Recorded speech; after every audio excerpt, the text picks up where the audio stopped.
Welcome back to the Your Golf Performance Podcast. We've got a return guest for the third time. He keeps pestering me to come on. No, I'm only joking. Ryan Mouque, thanks for coming on. Thank you for having me once again, mate. So obviously we chat quite a lot about golf coaching and all that sort of stuff. You've just returned from a trip. You had a 5-6 week trip over to the US, and you've written an article for one of your blogs, and you've posted it all over your socials, the 10 things I learned from Mr. Butch Harman that will help your game. I want to get you on. That's why we're here. We're going to go through all 10 points just to maybe help the listeners learn a few things. Are you ready for that? I'm ready. First of all, how was the trip? Yeah, it was amazing, mate. Obviously, the original idea behind the trip was to do a bit of filming. Obviously, I've got my online academy, so I wanted to add more videos into there, share some other, coaching philosophies. And, the trip, it didn't go perfectly as planned because it was so difficult to get into venues to actually coach. So, there were times where I'd have a week free where I was just like, what am I going to do? And, like anything, things pop up. Things pop up, and the trip ended up actually really, really good. And I got to spend time with Dana Dahlquist. Spent 4 days with him. Went over to Chicago, and Grant Field, who coaches Cam Smith, was kind enough to let me inside the ropes for the week to basically spend time with Cam and Ripper GC. So Mark Leishman, Lucas Herbert, and Matt Jones. So I got to spend basically the entire week at the live event, watching Cam do his thing, watching those guys do their thing. And yeah, that was really good from an elite kind of level, getting tournament ready. And yeah, I mean, the couple of weeks in Dallas, and then went over to Vegas to spend time with Adam Young. Actually spent time and stayed with Adam Young for the week. And obviously, while we're here today, I got to spend a couple of days with Butch Harman, which was, in my opinion, and I think a lot of people's opinion, would be the greatest coach of all time, let's call it, right? Yeah. So it's pretty cool to sit here and be talking to you and to be able to say that I've shadowed literally the greatest coach that we've ever seen, who, helped produce some of the best golf we've ever seen, if not the greatest stretch of golf we've ever seen in Tiger Woods from, 2000 and no, sorry, when was it? 97 through to basically 2022, where he just 2002. You're getting ahead of yourself. 2002, sorry, yes. I wish it was still 2022 he was dominating, but yeah, so he was responsible and helped Tiger with that stretch of golf. So yeah, it was really, really cool to see and spend time with him.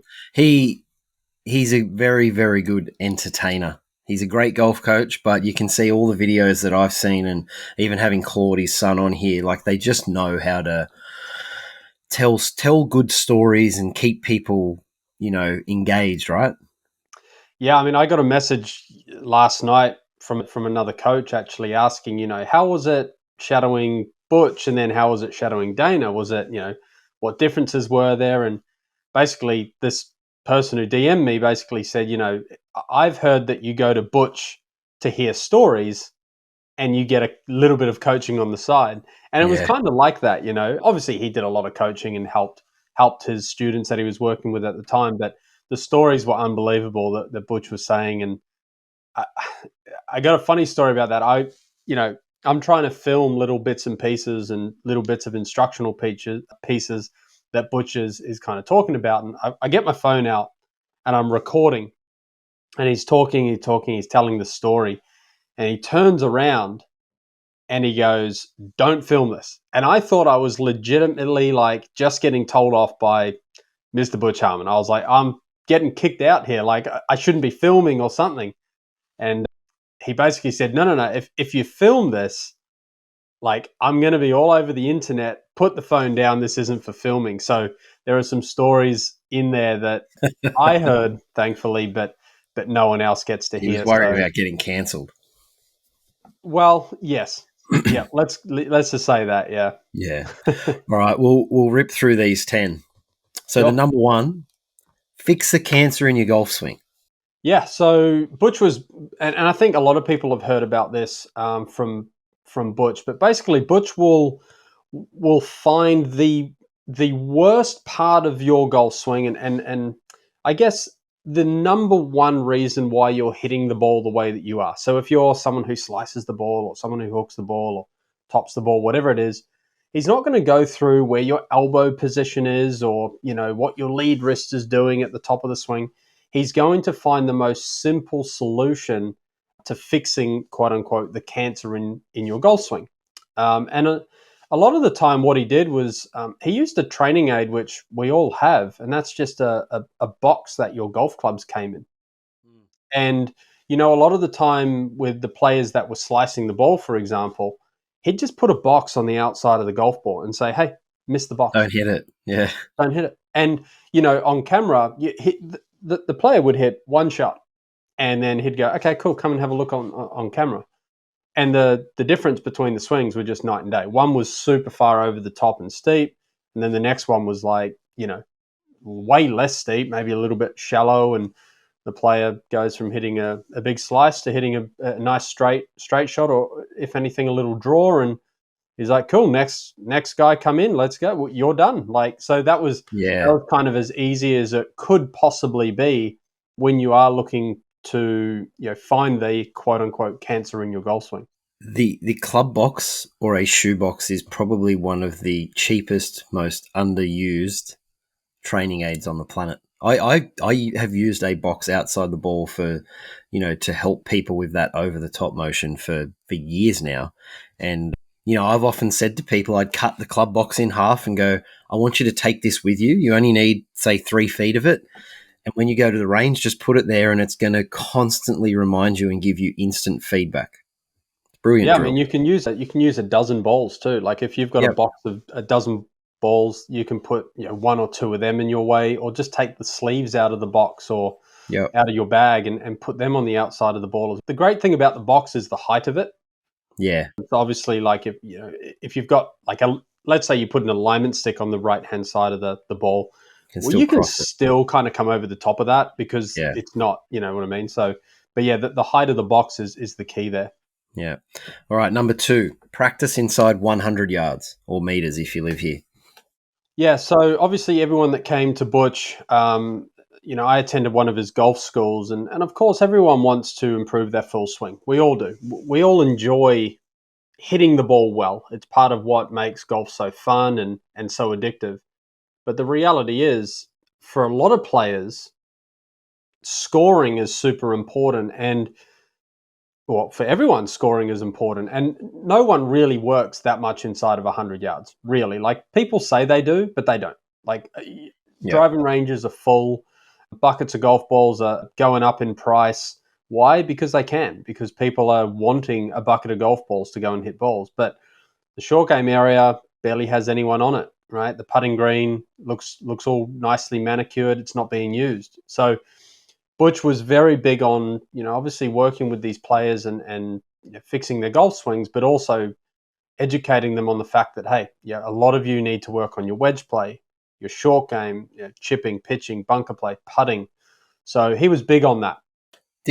Did any of them feel like they weren't taking that message on board? Like they had that, I just need to fix my driver or I just need to fix my, full swing?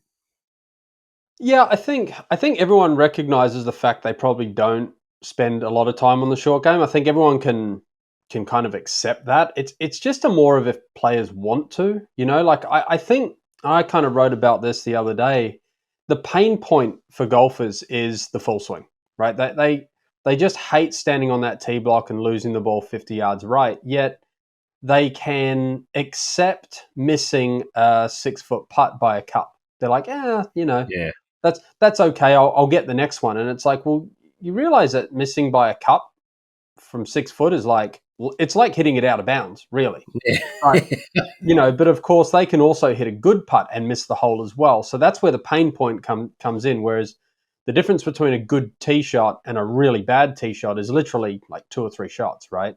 Yeah. And the enjoyment factor. But yeah, I think, he was really, kind of harping on the fact that you guys need to work a lot on inside 100. So yeah, I mean, he was trying, just like we all are. We're welcoming a new partner to the Your Golf Performance podcast. This will be a performance analytics partner, Circles, or Draw More Circles as you may know them. the ultimate tool for tracking your golf progress. Whether you're a junior golfer, college player or coach, the everyday club golfer, or a golf professional, Draw More Circles allows you to easily track and analyze your performance like never before. With their innovative performance analytics, you get insights into your game that go far beyond just the scorecard. From strokes gained metrics to detailed reports on every aspect of your play, you can pinpoint exactly where to focus your practice to improve faster. One of the best features that I've found with Circles is the course management tool, which will take your physical data to help you navigate around the course smarter. They're actually taking your stats that you've entered into the system and helping you strategically play a better game of golf. Plus, it's perfect for coaches who want to keep track of their players' development and offer data-driven advice. If you can't measure it, you're guessing. The best part is that as you are one of my listeners, you'll get exclusive access to their services through our partnership. These prices are too hot to mention, and I'll need you to email me. My email address is brentdalegolf@gmail.com, or feel free to message me on Instagram at brentdalegolf. We welcome Circles to the team. All right, point 3. What matters when trying to make a change? Yeah, so obviously, and I've spoken about this on this podcast before, right, is when players are trying to make a change, they grab the information that the coach has said or the video that they've watched, and then they just go and apply full speed, right? They just go on the range and they just belt balls at full speed. And Butch was massive. And this was kind of like, when I go and shadow coaches, I'm not only looking to learn new things, I'm also looking to kind of like, hey, what am I doing that's what these top coaches are doing? And so it kind of gives me an idea that, hey, I'm doing the right thing here as Yeah. well. And Butch was big on like, hey, don't swing this at full speed, just hit a little chip shot out there, grab your 7-iron and hit it 50 yards. And no one can do it. No one can actually hit the ball like 50 yards with a 7-iron because they're so used to just swinging it at full speed. And a lot of the time these players were just trying to smash the ball, and yeah, Butch was just saying, don't matter. It doesn't matter what the ball does when you're making a change. And again, it was great to hear that because I'm very much under that impression as well when I'm teaching players is to sometimes don't care about where the ball goes. Just swing it slowly, make the change, make it look a little bit different on camera, and then you can start to apply speed when you get used to those movements.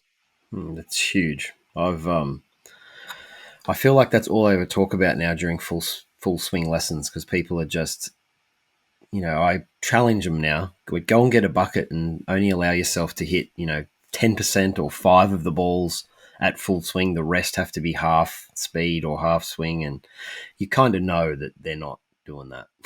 They're going to be doing what they like. Yeah, and I think it's our job as a coach to not only give them the correct information that's going to improve their technique, but I think for a lot of coaches out there and for a lot of people who are maybe listening to this who get coaching, you should be learning how to train. You should be learning the correct ways to train movements. I think a lot of golf instruction is here's the technical information. Now go away and work on it. And it's like, okay, cool. How Yeah. how do I work on it? That's like someone saying, go to the gym and lift weights and you'll get stronger. It's like, okay, but what, like how many reps do I need to do? How many Yeah. sets?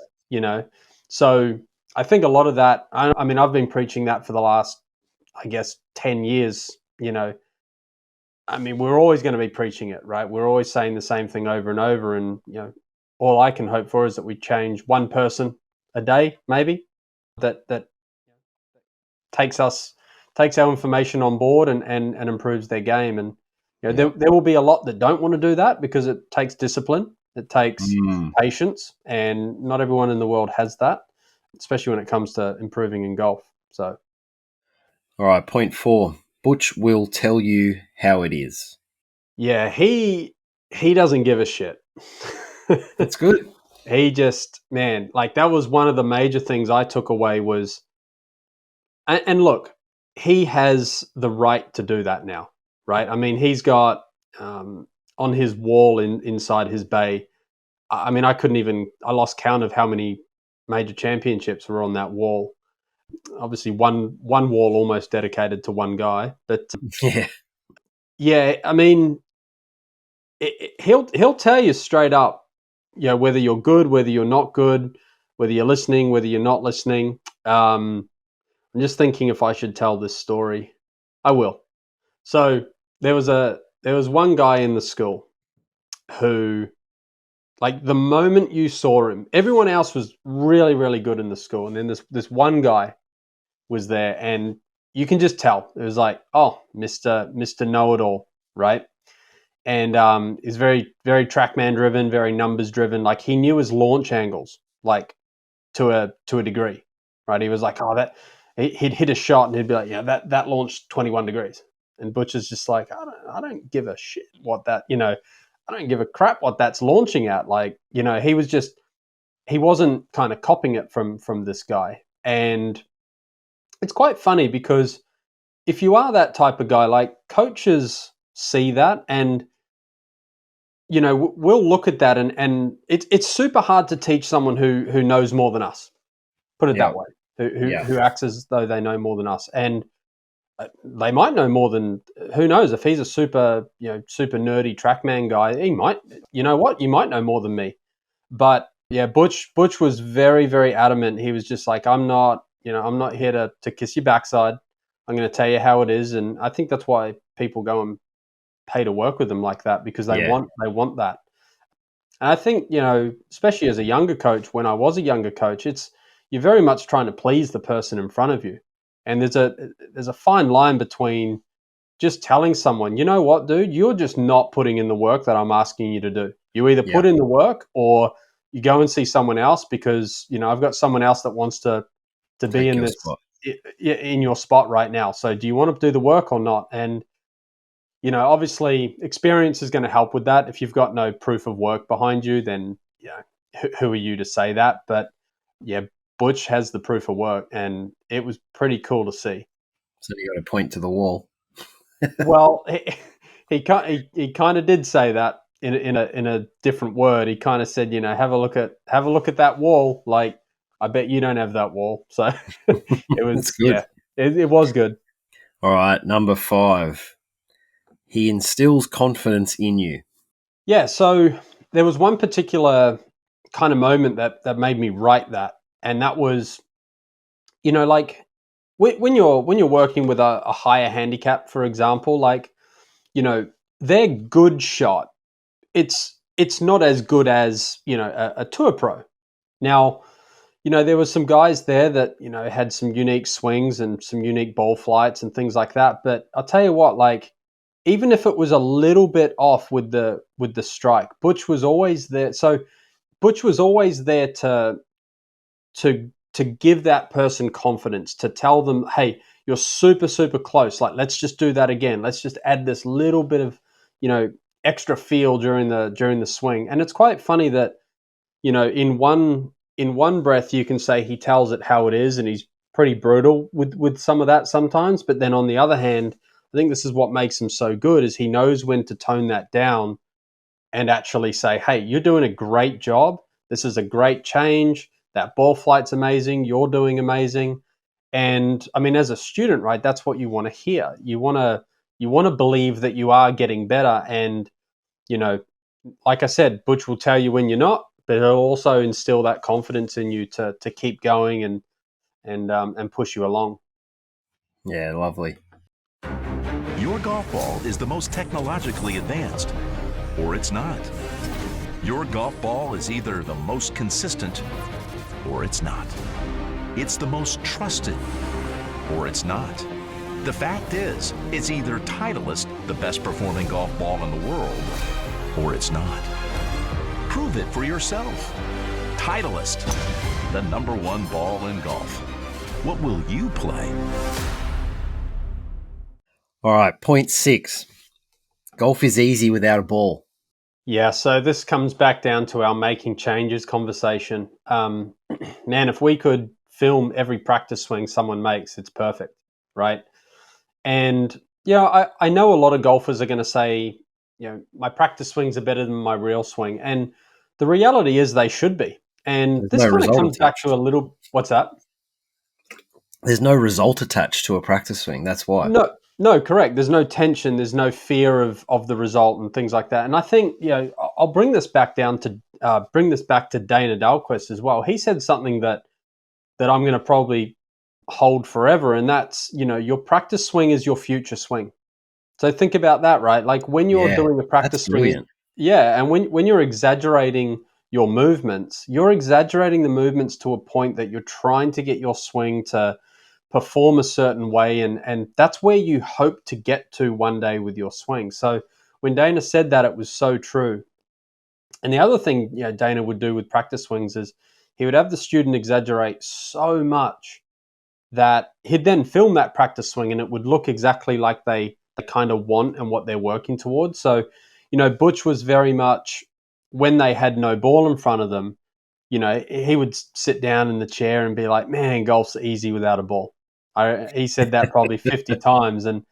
And it's not that you should be trying to, I guess, copy your practice swing in a way. It's your practice swing should be there when there's no ball to try to reenact what you're trying to do to the best of your ability. And then when there's a ball there, look, obviously there's a result attached. We've got to try and get the club face on the ball with the right path, with the right angle of attack. So there are going to be some changes, but definitely when you don't have a ball in front of you, that's a time to really exaggerate those movements. And then when you're on a ball, go ahead and give it a go. I love it. It is one of those things that my whole life it's just been something that I've noticed out the window of a pro shop, or when you're on the range, you just see someone's practice swing and it's absolute perfection. They put a ball down and, they look like an octopus falling out of a tree. And it's just, it's never going to change. Like it's always going to be, for as long as we're coaching golf, we're going to see it. But it's the being able to make those over exaggerated practice swings and half swing drills and all that sort of stuff. That's how you're going to eventually change that motor pattern. Well, I think I always say to students, I always say this to students as well, right? If you're thinking of something in your practice swing, you're thinking 100% effort in that movement. So let's just bring in let's say you're trying to, I don't know, flex the lead wrist on the way down, right? To close the face. Let's just say that 100% of your energy is going into that movement. Now, when there's a ball there, you've got contact with the ball, so that takes out some of that percentage. You've got your target in the distance. So now you're down to say 33%, right? So you're Yeah. 33% of the time, like of your focus is on the lead wrist, 33% on contact, and 33% on the target. Now, what if there's wind off the left?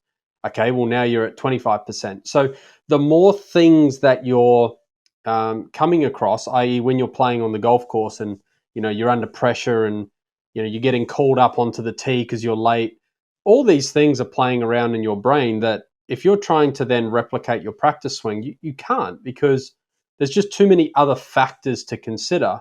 And that's why I say when you are doing your practice swings, make sure they are super exaggerated, because when you're on a ball, they're probably not going to look much like the practice swing anyway. So feel free to exaggerate those practice swings. Correct. All right, number 7. You need a clear plan. So this came about because someone had said, it's been 12 years since I've been able to hit a draw. So some guy was slicing the heck out of it. And again, Butch put this kind of box there and the guy started drawing it. And I was sitting there and I was like, 12 years. Like seriously, 12 years. It's taken you 12 years to reach out to someone to stop your slice. Now, as coaches, we know we can add in some elements that can stop a slice in like one session, right? It doesn't take that long, but 12 years. And the reason why I said, you need a plan is because this player may have been trying to do this, fixing his slice on his own for 12 years and got absolutely nowhere. So, you could say what a waste of 12 years. If he had just reached out to someone, and look, he may have, I'm not too sure. He may have tried some coaches or, maybe something didn't click with him. But it was just amazing to me to hear someone say that they've been battling with this issue for 12 years. And I mean, man, if you've if you're battling with that issue for 12 years, surely you do something prior to that. So when I say you need a plan, go and see someone about it. Go and see an expert, go and see a coach, and put a plan together to actually get yourself improving so you're not spending 12 years battling with one ball flight. Completely agree. I've used lots of golf training aids and tools over the years, but Super Speed Golf really stands out to me. They've made it easy and efficient to gain speed in your swing with products that are backed by real research.